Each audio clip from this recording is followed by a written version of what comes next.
الله الرحمن الرحيم إن الحمد لله نحمده ونستعينه ونستغفره ونعوذ بالله من شرور أنفسنا ومن سيئات أعمالنا من يهده الله فلا مضل له ومن يضلل فلا هادي له وأشهد أن لا إله إلا الله وحده لا شريك له وأشهد أن محمدا عبده ورسوله أما بعد فإن خير الحديث كتاب الله وخير الهدي هدي محمد صلى الله عليه وسلم وشر الأمور محدثاتها وكل محدثة بدعة وكل بدعة ضلالة وكل ضلالة في النار.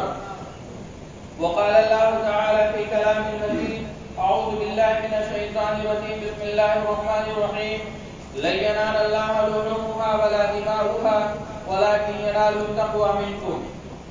محترم سامعین کرام، نوجوانان ملت اسلامیہ اور خواتین اسلام، تمام قسم کی تعریف اللہ رب العالمین کے لیے اور درود و سلام ہمارے آخری نبی اکرم صلی اللہ علیہ وسلم پر. محترم سامعین کرام، عید کا موقع، یہ اللہ رب العالمین کی وحدانیت کا ذکر کرنے کا موقع، اللہ رب العالمین کی بڑائی بیان کرنے کا موقع، اللہ رب العالمین کو یاد کرنے کا موقع. یہ مسلمانوں کے لیے واضح پیغام ہے کہ مسلمان اپنی زبان سے ان مبارک کلمات کو ادا کرے: اللہ اکبر لا الہ الا اللہ واللہ اکبر وللہ الحمد. اللہ رب العالمین سب سے بڑا ہے، اللہ رب العالمین سب سے بڑا ہے، اس کے علاوہ کوئی معبود حقیقی نہیں ہے. اللہ رب العالمین سب سے بڑا ہے اور تمام کی تمام تعریفات اللہ رب العالمین کے لیے ہے. اللہ رب العالمین نے قرآن مجید کے اندر فرمایا: لَن يَنَالَ اللَّهَ لُحُومُهَا وَلَا دِمَاؤُهَا وَلَكِنْ يَنَالُهُ التَّقْوَى مِنكُمْ. کہ اللہ رب العالمین کے یہاں تمہارے اس قربانی کا نہ گوشت پہنچتا ہے نہ خون پہنچتا ہے، لیکن تقوی اور پرہیزگاری میں تم رب کریم سے کتنا قریب ہونا چاہتے ہو، اس بات کو ملحوظ خاطر رکھا جاتا ہے. اللہ رب العالمین کے یہاں اگر کچھ پہنچتا ہے تو صرف تقوی اور پرہیزگاری پہنچتی ہے. آپ دیکھیں کہ اللہ رب العالمین نے قربانی کے مقصد کو تقوی بیان کر کے ہمارے لیے یہ ذمہ داری بڑھا دی کہ ہم توحید کے معنی میں کسی بھی انداز کا کوئی خلل نہ پیدا ہونے دے. پوری دنیا کے اندر مسلمان مکہ مکرمہ کے علاوہ کسی بھی خطے میں ہو، اگر غیر حاجی ہوتا ہے تو اللہ اکبر کی صدائیں لگاتا ہے، لیکن جس نے احرام پہن لیا تو یہ کہتا ہے: لبیک اللہم لبیک لبیک لا شریک لک لبیک ان الحمد والنعمت لک والملک لا شریک لک. کہ اے رب کریم میں حاضر ہوں، اے رب کریم میں حاضر ہوں، اے رب کریم میں حاضر ہوں. تمام کی تمام تعریفات تیرے لیے ہے، تمام کی تمام بادشاہت تیرے لیے ہے. اے رب کریم پھر سے میں حاضر ہوں، تمام کی تمام تعریفات اور تیرے عبادت میں تیرے ساتھ کوئی شریک نہیں ہے. تیری الوہیت میں، تیرے اسماء و صفات میں، تیرے وحدانیت میں کوئی شریک نہیں ہے. تو حج بیت اللہ اور اسی طریقے سے عید الاضحیٰ کا پیغام یہ توحید کا پیغام ہے، تقوی کا پیغام ہے. اسی طریقے سے آپ دیکھ لیں کہ اللہ رب العالمین نے قرآن مجید کے اندر فرمایا کہ اے نبی اکرم صلی اللہ علیہ وسلم قل ان صلاتی ونسکی ومحیای ومماتی للہ رب العالمین. کہ اے نبی اکرم صلی اللہ علیہ وسلم آپ لوگوں سے کہہ دیجئے کہ میری ساری نمازیں، میرا مرنا، میرا جینا، میری قربانی، ساری کی ساری چیزیں صرف اور صرف اللہ رب العالمین کے لیے ہے. اللہ رب العالمین کا توحید کا پیغام دیتے ہوئے یہاں تک فرمایا کہ جب جانوروں کو ذبح کیا جائے تو ذبح کرنے کے وقت بھی ہم توحید کے تصور کو اپنے ذہن و دماغ کے اندر رکھے. یہ دعا پڑھے: بسم اللہ واللہ اکبر اللہم لک و منک اللہم تقبل منی ومن اہل بیتی، کہ اے رب کریم تیری طرف سے، تیری جانب سے میں اس قربانی کو پیش کرنے جا رہا ہوں تیری رضامندی کے لیے۔ اے رب کریم تو اس کو میری طرف سے، میرے گھر والوں کی طرف سے اس کو قبول فرما۔ تو اللہ رب العالمین نے توحید کے پیغام کو، توحید کا پیغام اسلام کے تمام امور میں موجود ہے، لہذا ضرورت ہے کہ ہم توحید کو مضبوطی سے پکڑے، ہم شرکیات کو چھوڑ دے، غیر اللہ سے پکارنا چھوڑ دے، قبروں پہ جانا، قبروں پہ دعائیں کرنا، قبروں پہ منتیں مانگنا، قبروں پر پکارنا، قبروں پہ چادریں چڑھانا، قبروں پر پھول ڈالنا، قبروں کا طواف کرنا، قبروں پر چونا کٹ کرنا، قبروں پہ جا کے اس پر بیٹھ کر قرآن پاک کی آیات کا تلاوت کرنا، ساری کی ساری چیزیں یہ شرکیات میں سے ہے، ہم کو ان کو چھوڑنا ہوگا۔ اسی طریقے سے آپ دیکھیں آج کا دن یوم النحر کا دن ہے، آج کا دن وہ دن ہے جس دن پوری دنیا کے اندر مسلمان اللہ رب العالمین کی رضامندی اور اس کے خوشنودی کے لیے جانوروں کو ذبح کرتا ہے، جانوروں کو قربان کرتا ہے۔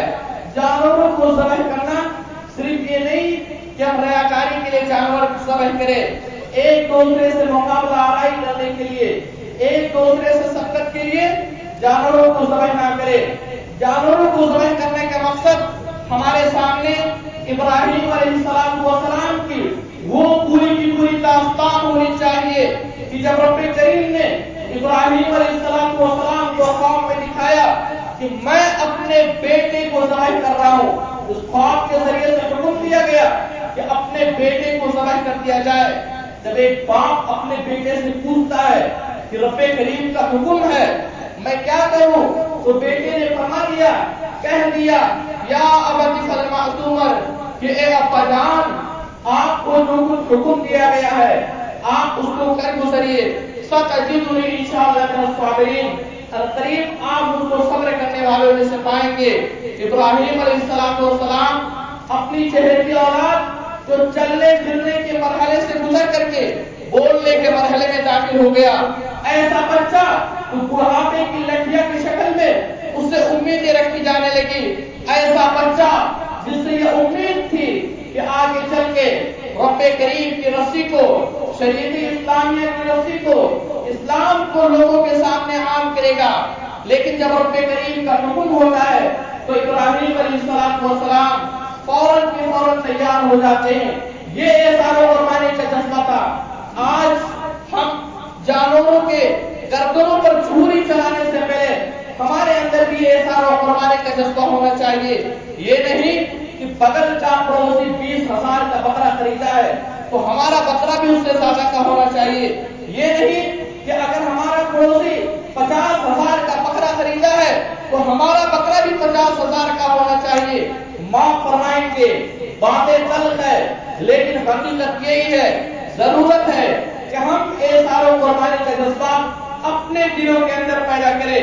اسی طریقے سے دیکھ لے، یہ وہی ایام ہے، ایک دن پہلے کا جو دن تھا یوم عرفہ کا دن، عرفہ کا دن جس دن رسول اکرم صلی اللہ علیہ وسلم نے میدان عرفات میں لاکھوں لوگوں کو، لاکھوں صحابہ کرام کو خطاب کرتے ہوئے حجۃ الوداع کے موقع سے آپ نے جو پیغام لوگوں کو دیا، آج بھی وہ عام زر سے لکھے جانے کے قابل ہے۔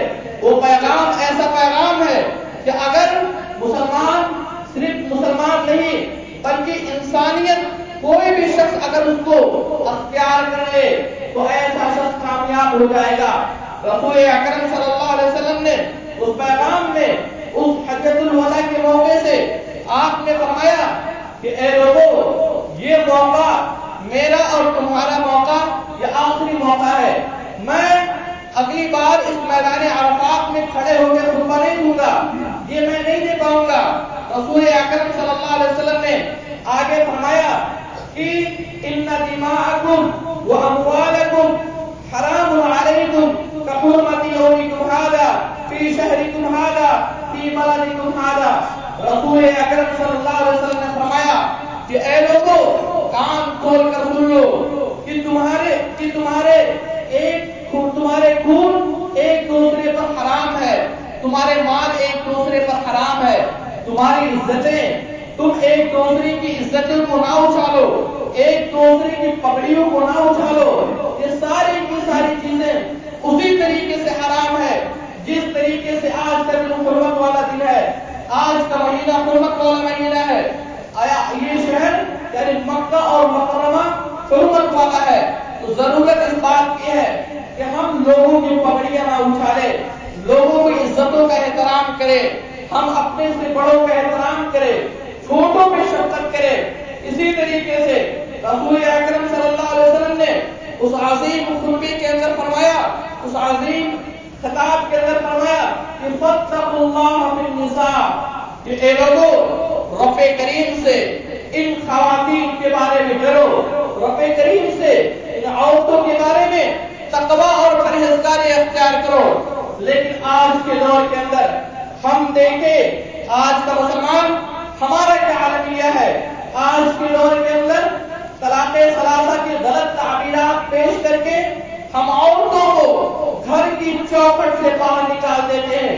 شریعت اسلامیہ کہتی ہے کہ عورت کو 3 مہینے کے اندر 3 طلاق دی جائے، لیکن غلط تعبیرات پیش کر کے ہم 3 سیکنڈ بھی نہیں لگاتے اور ہم اپنی اس عزت کو، اس آبرو کو ہم اپنی گھر کی چوکھٹ سے باہر نکال دیتے ہیں۔ اسلام اس چیز کی اجازت نہیں دیتا۔ اس کے بعد کیا ہوتا ہے، اس کے بعد حلالہ کا راستہ ڈھونڈتے ہیں جو کہ اسلام کے اندر جائز اور جرم نہیں ہے۔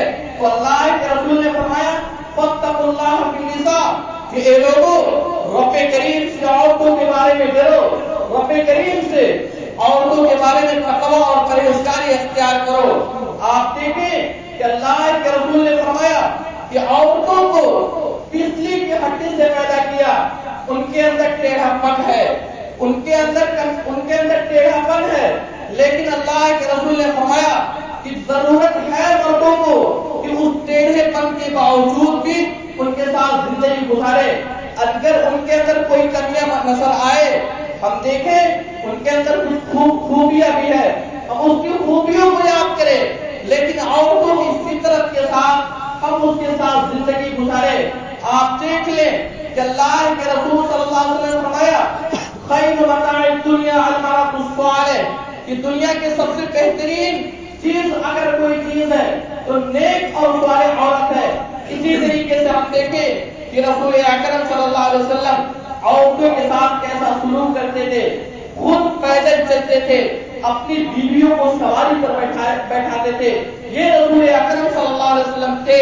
ضرورت ہے ہم بھی اپنی بیویوں کے ساتھ حسن سلوک کریں، ان کے ساتھ اچھائی سے پیش آئیں، ان کے ساتھ بدسلوکی نہ کریں، ان کے ساتھ بدتمیزی نہ کریں، گھر کے اندر سختیاں نہ کریں، ہم ان کے ساتھ کھیل کودے، ان کے ساتھ ہنسی مذاق کریں، اسی طریقے سے ان کے ساتھ ہاتھ بٹائیں۔ یہ رسول اکرم صلی اللہ علیہ وسلم کی سنت ہے اور ہم ان کے ساتھ سلوک کریں۔ اسی طریقے سے آپ دیکھیں رسول اکرم صلی اللہ علیہ وسلم نے اس حجۃ الوداع کے موقع سے عظیم خطاب کے اندر آپ نے فرمایا ترکت فیکم ما لن تضلوا بعدہ ان اعتصمتم بہ کتاب اللہ۔ اللہ کے رسول نے فرمایا کہ میں تمہارے درمیان 2 چیزوں کو چھوڑ کر جا رہا ہوں، اگر تم لوگ ان 2 چیزوں کو مضبوطی سے پکڑے رہو گے تو تم گمراہ نہیں ہوگے۔ اللہ کے رسول نے فرمایا ایک چیز کتاب اللہ، اللہ رب العالمین کی کتاب ہے، دوسری چیز فرمایا سنت رسول اکرم صلی اللہ علیہ وسلم کی سنت ہے۔ آپ دیکھ لیں اللہ رب العالمین نے قرآن مجید کے اندر فرمایا وَمَن يُطِعِ الرَّسُولَ فَقَدْ أَطَاعَ اللَّهَ، کہ جو شخص رسول اکرم صلی اللہ علیہ وسلم کی اطاعت کرے گا ایسا شخص گویا کہ اللہ رب العالمین کی اطاعت کرتا ہے۔ اور ایک دوسری آیت کے اندر آپ نے فرمایا قُلْ إِن كُنتُمْ تُحِبُّونَ اللَّهَ فَاتَّبِعُونِي، کہ اے نبی اکرم صلی اللہ علیہ وسلم آپ لوگوں سے کہہ دیجئے کہ اگر تم اللہ رب العالمین سے محبت کرتے ہو، اللہ رب العالمین سے محبت کرتے ہو تو تم مجھ سے محبت کرو۔ تو ضرورت ہے آپ دیکھ لیں کہ اللہ کے رسول صلی اللہ علیہ وسلم نے حجۃ الوداع کے موقع سے آپ نے صرف یہ فرمایا کہ کتاب اللہ اور سنت رسول کو مضبوطی سے پکڑو. کسی امام کی تقلید کے بارے میں آپ نے نہیں فرمایا, کسی امام کے فقہ کے بارے میں آپ نے نہیں فرمایا, کسی امام کے فتوے کے بارے میں آپ نے نہیں فرمایا. اگر فرمایا تو صرف کتاب اللہ اور سنت رسول صلی اللہ علیہ وسلم ہے. تو ہم ان دو چیزوں کو مضبوطی سے پکڑے. اسی طریقے سے آپ دیکھ لے, اللہ کے رسول صلی اللہ علیہ وسلم نے فرمایا کہ کسی اجمی کا کسی عربی پر, کسی عربی کا کسی اجمی پر, کسی کالے کا کسی گورے پر, کسی گورے کا کسی کالے پر کوئی فوقیت نہیں ہے. اسلام کے اندر, شریعت اسلامیہ کے اندر سارے کے سارے لوگ برابر ہیں. اسلام نے سب کو برابر قرار دیا. اگر کوئی شخص امام حرم ہی کیوں نہ ہو, مسجد حرم, مسجد نبوی کا امام کیوں نہ ہو, ایک شخص ہندوستان کے اندر اگر وہ شخص ان سے زیادہ رب کریم سے تقوی اور پرہیزگاری اختیار کرتا ہے تو ایسا شخص اللہ رب العالمین کے یہاں امام حرم سے زیادہ یہ شخص محبوب ہوگا, صرف تقوی اور پرہیزگاری کی بنیاد پر. تو اسلام کے اندر اس بات کی نہیں ہے, لیکن افسوس ہوتا ہے آج کے دور کے اندر ہم خود اپنی گرہوانوں کے اندر جھانک کر دیکھ لے, ہم دیکھیں کہ ہم کتنے پانی میں ہیں. آج کے دور کے اندر پیسوں کا زعم ہے, پیسوں کا گھمنڈ ہے. آج کے دور کے اندر برادری کا گھمنڈ ہے, خاندانی کا گھمنڈ ہے, کرسی کا گھمنڈ ہے, اسی طریقے سے عہدے کا گھمنڈ ہے. آج کے دور کے اندر ہم یہ سوچتے ہیں اگر ہمارے پاس پیسہ ہو گیا, ہمارے پاس کرسی ہو گئی, ہمارے پاس عہدے ہو گئے تو ہم سب سے زیادہ رب کریم سے تقوی اور پرہیزگاری اختیار کرنے والے ہو جائیں گے. ہم سب سے زیادہ اللہ رب العالمین کی نظر میں محبوب ہو جائیں گے. اسلام نے فرمایا ایسا نہیں ہے, سارے کے سارے لوگ برابر ہیں, سارے کے سارے لوگ برابر ہیں. اللہ کے رسول نے فرمایا لا فضل لعربی علی اجمی ولا اجمی علی عربی الا بالتقوی. اگر فرق ہے تو صرف تقوی اور پرہیزگاری کی بنیاد پر. اسی طریقے سے ایک دوسری روایت کے اندر آپ نے اللہ کے رسول صلی اللہ علیہ وسلم نے, اللہ رب العالمین نے ایک دوسری آیت کے اندر فرمایا ان اکرمکم عند اللہ اتقاکم, کہ رب کریم کے یہاں وہی سب سے زیادہ محبوب ہوتا ہے, وہی سب سے زیادہ اکرام والا ہوتا ہے جس کے اندر زیادہ تقوی اور پرہیزگاری ہوتی ہے.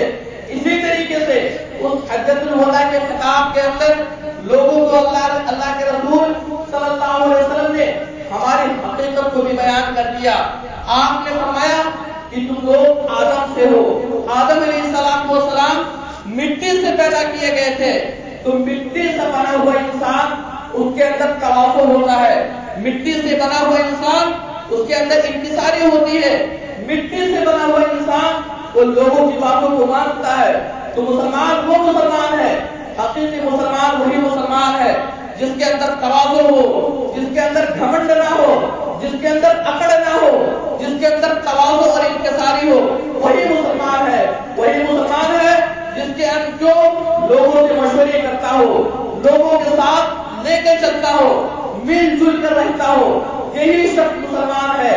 اسی طریقے سے آپ دیکھیں کہ اللہ کے رسول صلی اللہ علیہ وسلم نے اس حجۃ الوداع کے موقع سے اس عظیم خطاب کے اندر آپ نے یہ بھی فرمایا تھا کہ لوگوں سن لو, شیطان رجیم سے بچو, شیطان رجیم کی پیروی کرنے سے بچو.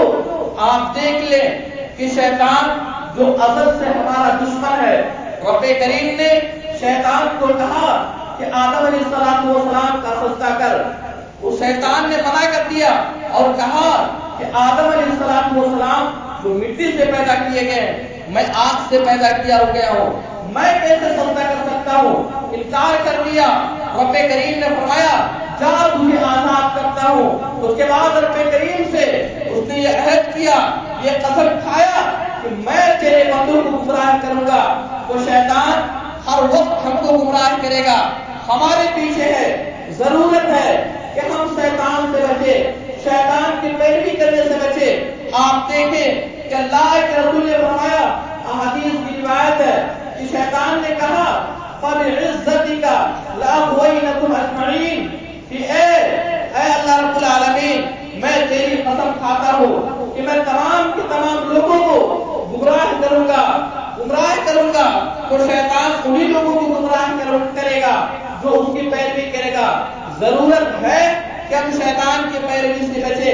اسی طریقے سے اللہ کے رسول صلی اللہ علیہ وسلم نے اس حجۃ الوداع کے خطاب کے اندر یہ بھی فرمایا کہ اپنے امیر کی اطاعت و فرما برداری کرو. یہاں تک فرمایا کہ اگر ناک کٹا ہوا کوئی حبشی غلام بھی تمہارا امیر بن جائے تو اس کی بھی اطاعت و فرما برداری کرو, اس کے خلاف بغاوت نہ کرو, اس کے خلاف سڑکوں پہ نہ اترو. یہ اسلام اس چیز کا درس دیتا ہے. موجودہ دور کے اندر حکومت الگ بات ہے, آج کے دور کے اندر ہم خود اپنے طبقات کی مخالفت کرتے ہیں, علماء اکرام کی مخالفت کرتے ہیں. علماء سے بیزاری کرنا, علماء کی توہین کرنا, علماء کو حقیر سمجھنا, علماء کے ساتھ نہ جڑ کر کے ان کو ثانی درجہ دینا, یہ آج کا ہمارا فکر عالمیہ موجودہ ہے. آپ دیکھیں رب کریم کے یہاں ایک اہل علم کی کیا عزت ہوتی ہے. اللہ رب العالمین نے قرآن مجید کے اندر فرمایا کہ انما یخشی اللہ من عبادہ العلماء, کہ رب کریم نے فرمایا کہ بندوں میں سے اللہ رب العالمین سے سب سے زیادہ وہی ڈرتا ہے جو علماء ہوتے ہیں, جن کے پاس کتاب و سنت کا علم ہوتا ہے.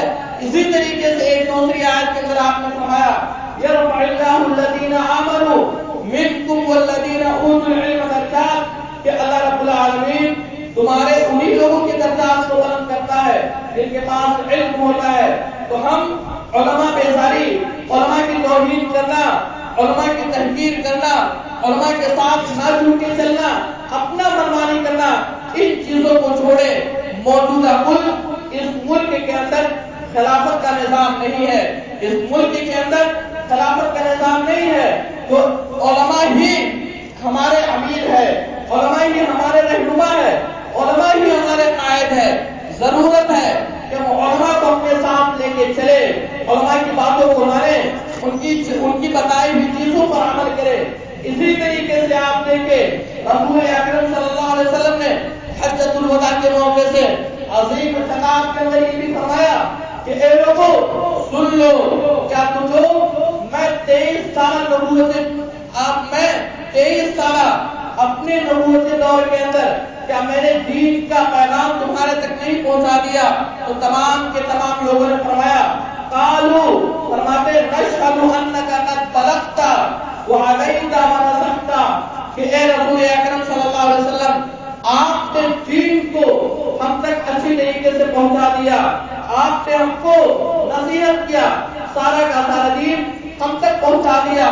پھر اللہ رب العالمین اپنی انگلی اٹھا کر اللہ رب العالمین سے کہتے ہیں کہ اے رب کریم تو اس بات پر گواہ رہنا, اے رب کریم تو اس بات پر گواہ رہنا, اے رب کریم تو اس بات پر گواہ رہنا.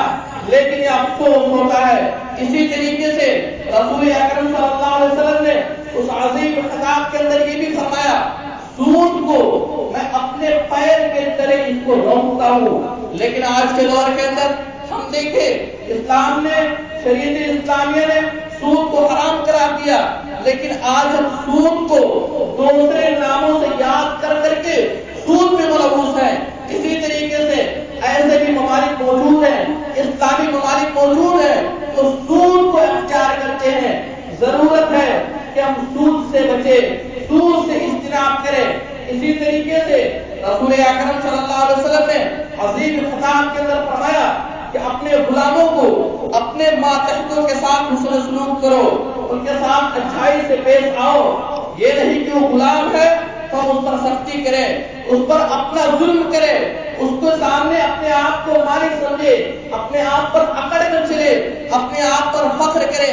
رسول اکرم صلی اللہ علیہ وسلم نے فرمایا کہ اپنے غلاموں کو اپنے ماتحتوں کے ساتھ حسن سلوک کرو. تو ہمارے اسی طریقے سے جو لوگ غلام ہیں, جو لوگ ماتحت ہیں, جب ان کا وقت مقررہ آ جائے تو ہم ان کو پریشان نہ کریں, ان کی سیلری کو وقت مقررہ کرتے اور جو بھی ضروریات ہو ہم اس کو پوری کریں. اسی طریقے سے آج کے دور کے اندر ملک کے حالات کے مطابق آپ دیکھیں کہ آج کے دور کے اندر پورا کا پورا مسلمان پریشان ہے, بدحال ہے. ہم نے کیا اس کے اسباب کو دیکھا, ہم نے اس کے سبب کو جانا. اس کا بنیادی سبب یہی ہے کہ آج کا مسلمان نہیں ہے.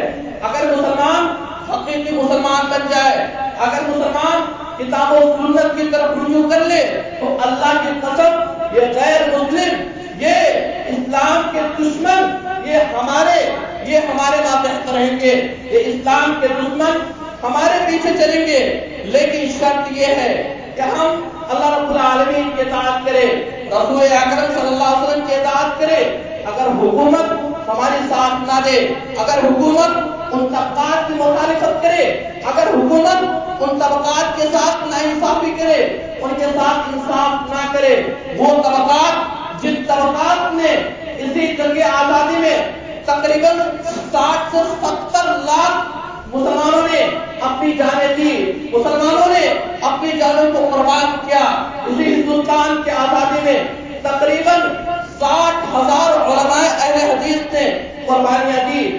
W ہنٹر اپنی کتاب کے اندر لکھتا ہے کہ اگر جنگ آزادی میں اگر پوری کی پوری آزادی ایک پلڑے میں رکھ دیا جائے اور علماء اہل حدیث علماء کی قربانیوں کو ایک پلڑے میں رکھ دیا جائے تو علماء کی قربانیاں یہ پلڑا بھاری ہو جائے گا۔ اگر حکومت ان طبقات کا اگر ساتھ نہ دے تو ایسی صورت میں ہم حکومت سے یہی کہیں گے کہ رب کریم کی لاٹھی میں آواز نہیں ہے۔ رب کریم جس کو جب چاہتا ہے کرسی عطا کرتا ہے، جس کو جب چاہتا ہے کرسی سے ہٹا دیتا ہے۔ رب کریم کی لاٹھی میں آواز نہیں ہے۔ ظلم کرنا، ظلم سہنا، اگر تم کسی کو ظلم دے رہے ہو تو اس بات کو یقین رکھنا کل تم پر بھی ظلم کیا جائے گا۔ اگر تم کسی کو پریشان کرتے ہو تو کل تم کو بھی پریشان کیا جائے گا۔ اگر تم آج کسی کو ستاتے ہو تو کل تم کو بھی ستایا جائے گا، کیونکہ ظلم ایک ایسا ظلم ہے، ظلم ایک خون کی مانند ہے، ظلم رکتا نہیں ہے۔ تو حکومت سے اپیل کریں گے کہ لوگوں کے ساتھ انصاف کرے، تمام کے تمام طبقات کو لے کے چلے، اگر انصاف سے کام لے، قانون کے ساتھ حکومت چلائے۔ اور میں اپنے تمام کے تمام مسلمانوں سے یہ اپیل کروں گا کہ تمام کے تمام مسلمان اللہ رب العالمین اسی طریقے سے رسول اکرم صلی اللہ علیہ وسلم کی سنت کی طرف رجوع کرے۔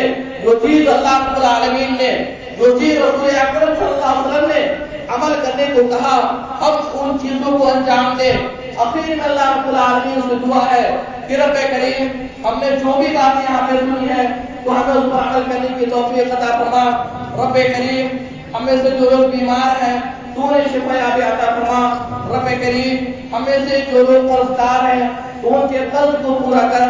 رب کریم ہمیں سے جو لوگ پریشان ہیں کسی بھی ناحیے سے، رب کریم ان کی پریشانی کو دور عطا فرما۔ رب کریم اور تمام کے تمام لوگوں کو کتاب و سنت پر عمل کرنے کی توفیق عطا فرما۔ رب کریم ہم تیری بارگاہ میں جو قربانی پیش کرنے جا رہے ہیں تو اس قربانی کو قبول فرما۔ رب کریم تو ہمیں اس قربانیوں میں سے ریاکاری، اسی طریقے سے مسابقات اور جو بھی غلط چیزیں ہیں تو ہماری قربانیوں سے دور کر دے۔ رب کریم جب تک ہم جی، جب تک اسلام پر جیے اور جب ہمارا خاتمہ ہو تو ایمان کرو، آمین۔ وآخر دعوانا الحمدللہ رب العالمین۔